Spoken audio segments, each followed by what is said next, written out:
When friends look like enemies and enemies look like friends, will anyone be safe on this ancient medieval battlefield? Well, let's hop into the pages of Dark Knights of Steel issue number 9 and find out what happens next together, shall we? So then, as we join the book, we once again pick back up with Prince Kal-El, who is currently prisoner of the Amazons. He's saved, though, by one of Batman's Robins, and of course it turns out to be none other than Cassandra Cain. Not only is she a spy for the Kingdom of El, but being a female Robin, she's able to live amongst the Amazons without arousing any suspicion. It's Cass who has to get Kal up to speed on everything that's going on in the big battle back in his homeland and how things have truly gone from bad to worse since he's been locked up. You'll remember that at the end of the previous issue, Queen Lara had actually joined the battlefield and shocked everyone on every side by absolutely incinerating Queen Hippolyta. Needless to say, everyone's really horrified and really confused right now, so when Prince Kal actually does return to the battlefield, it makes sense that Wonder Woman and the others would assume he's just another attacking Kryptonian, and opt to rush him for their own safety. This ends up having a major domino effect because with the prince under attack, Commander Waller and the rest of the L's forces decide now is the time to actually join the battle. Things only become more chaotic as the Green Man,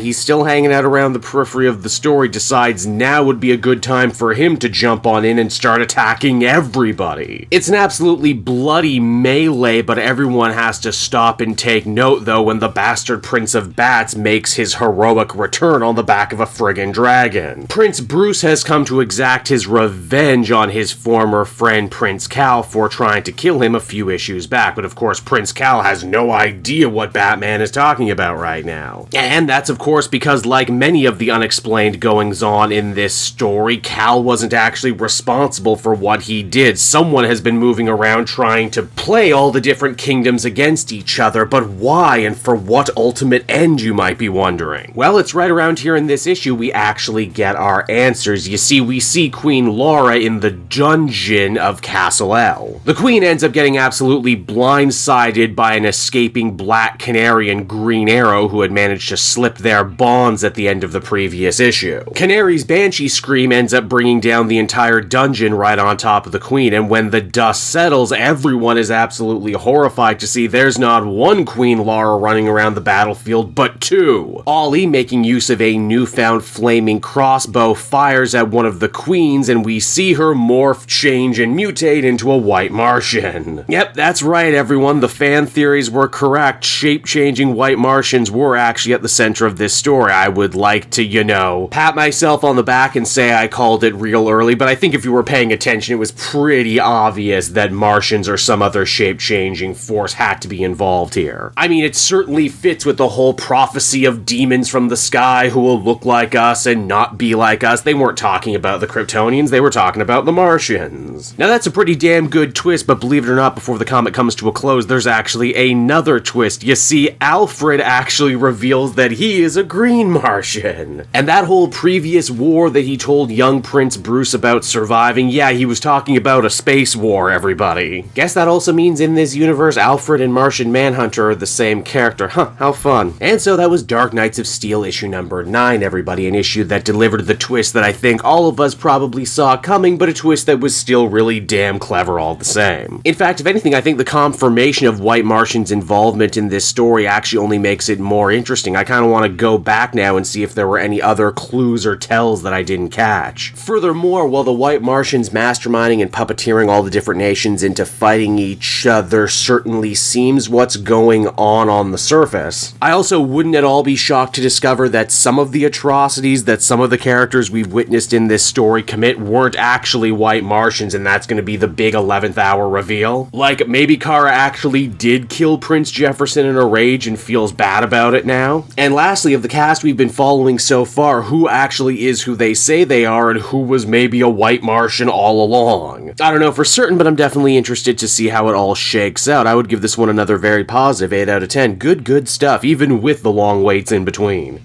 Hey there everyone, it's your old pal Cape Joel again, thanking you so much for watching to the end of the video. I hope you enjoyed it, and if you did, why not check out my Amazon link down in the description. Yes, that's right, the Cape Joel channel officially has its own Amazon storefront now. You can pick up a comic or anything else for that matter, and if you did, you'd really be helping me in the channel. So with that out of the way everyone, I will see you again next time. Bye-bye.